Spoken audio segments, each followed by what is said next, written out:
Acum e momentul potrivit, că tu ești o floare care s-a închis. Acum soarele te atinge, simți cum lumina ta în tine se aprinde, că tu ești mult mai mare decât credeai, că tu ai mult de dat, știi că ai, deschide-ți inima, că tu ai nevoie de ea, mai bine ai grijă de ea, că ea ține la tine. Ea este prietena ta, este stâlpul în viața ta.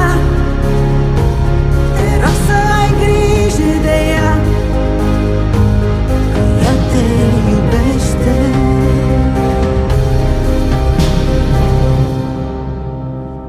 Acum înțelegi ce se întâmplă cu tine, simți puterea ta care vrea să iasă din tine. Acum este totul ce există, este momentul tău când tu nu mai simți nicio frică, că tu ești mult mai tare decât credeai, vezi totul mult mai clar decât vedeai.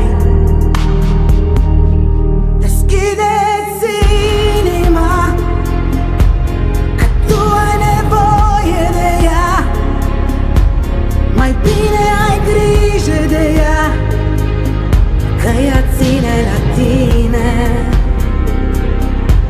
Ea este prietena ta, este stâlpul în viața ta.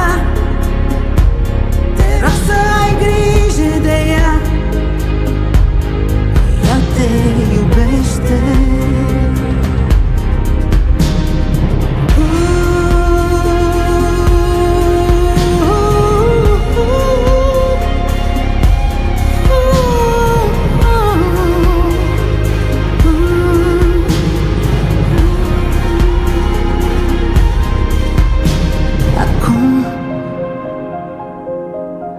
Totul ce există.